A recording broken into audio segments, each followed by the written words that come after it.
Yeah. Oh, that's London on the track, run that shit back. We got London on the track. Swerving, how you look so perfect on your worst days.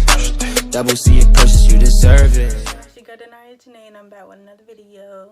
What they do. So this video is going to be another Air Force video. This is going to be my enlistment process for the Air Force. So before I get into the video, make sure y'all like, comment, and subscribe. And invite some people to watch. You know, invite some people to watch. Let's grow this channel together. I need y'all, okay? I need y'all. Okay. But, okay, so a little background. So, I was set to go to college. I was going to go to community college so we could, like, save some money and stuff. Because, you know, yeah.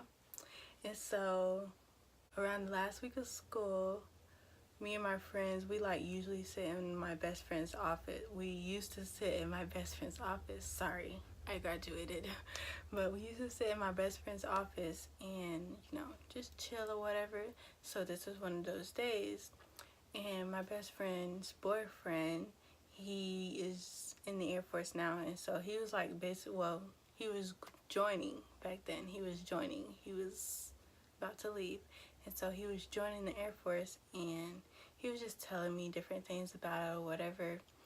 And basically, he talked me into it, and then my best friend talked me into it too. So, you know, I didn't even bother to look up any other branches because I didn't care.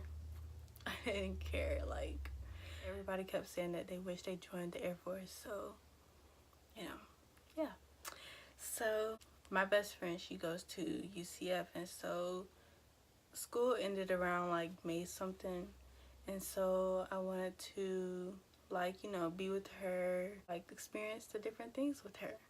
So yeah, I did that for some months. And then I was like, let me stop, I need to get myself together. And so around December, I have my notes, I wrote it down for y'all, okay? But December 7th is when I went to the recruiting office. I took the practice ASVAB like 3-4 times. I think 3 times. No, I think 2 times. 2 times. I took it 2 times. I took it and I kept getting like a low score. I had like a 27 like both times. And so I was like, you know, I need to go home and practice. So I went home and I practiced probably for like I went home and studied for like probably like a month, and then I came back, which was on December 7th, and I took the ASVAB. I got like a 72, I think. So yeah, I got like a 72, I think, and that's only because I was using the ASVAB for Dummies book. Y'all better copy it if y'all still studying for the ASVAB, because it helped me a lot. It helped me a lot. One thing, this is like totally off track, but y'all need to study the formulas, because the math section, that's probably like the most challenging part for everybody. So study the formulas. That's a tip. But yeah, and so I took that. Then me and my recruiter, we set up a date for me to have like my initial appointment. Like, she had asked me like different questions, like why the Air Force and things like that. And I also signed some documents and stuff like that also. I don't remember what they was, but I signed some documents. And then after that, so that appointment, so I took the ASVAB the 7th, the practice ASVAB, and then we set an appointment for December 12th for that initial appointment. And so yeah. And then also at the initial appointment, she set me up to take my real ASVAB at MEPS. So just the ASVAB, not the physical and all that, not that yet. So I took the real ASVAB on December 20th. After I got out, my recruiter had called me. And so with the ASVAB, they had gave us like the scores, but they put in an envelope, said do not open or whatever until you see your recruiter. She don't know this, but I opened it, and then I put the staples back on so she couldn't notice, because I thought I was gonna have to go to her and open it so she can open it or whatever. but I opened it and stuff and blah, blah, blah. But she ended up calling me, like, when I had texted her, I said that I took the ASVAB. So she ended up calling me, and I told her that it was stapled, so I couldn't open it. And she said, okay, just open it. And I read her my scores or whatever, blah, blah, blah. So that's like, that was around Christmas time. So I knew she wasn't going to tell me, like, the different things I was going to need next or whatever, because it was around Christmas time. So after Christmas, on January 2nd, she had texted me, and she was like, I need you to get your medical documents and things like that because MEPS needs them. And so, a little background, I broke my wrist and my elbow, and so they needed the documents for that because I was in the hospital, I had surgery, things like that. So yeah, so she needed those documents for MEPS, and I also needed to get a clearance letter stating that I'm clear from all high impact activities, something like that. So I had to go to my doctor and get that, and then go to the hospital and get the actual medical records. Getting those documents, it took so long. Like, not so long, but like, it was getting on my nerves. Like, the hospital kept saying the doctors had it, doctors kept saying the hospital had it, so they was like doing the most. So time had passed, and I wanted to go give her the documents. She was either not there or I still didn't have them yet or whatever. But then January 25th came, and I dropped off the documents, things like that. And so after that, I was just waiting.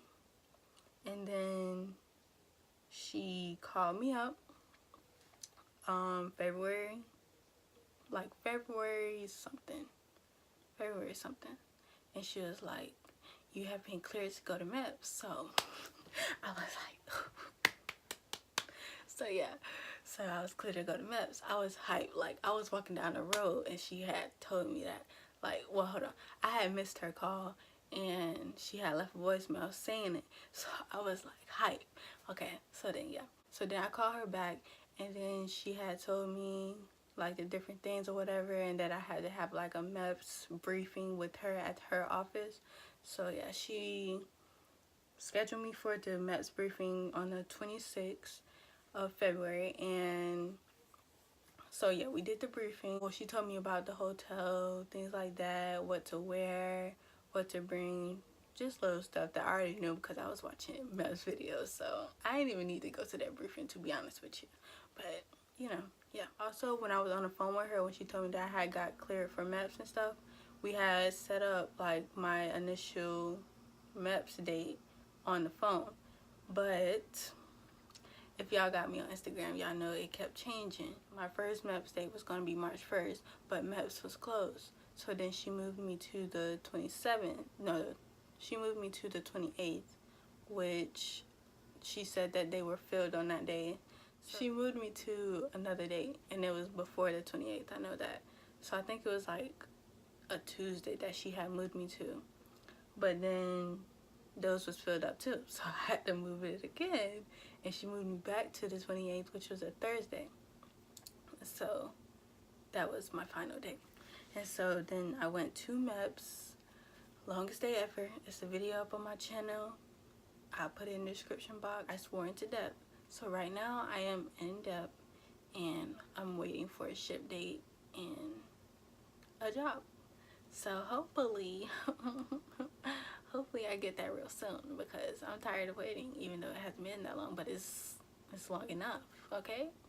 So yeah, the process honestly depends on the person. The thing that took long for me was the hospital and them like getting my documents and stuff like that. And that only took like 2-3 weeks probably. And then the waiting for MEPS to clear me probably took like a week or two. So it honestly depends on if you have like different medical conditions that they have to go over.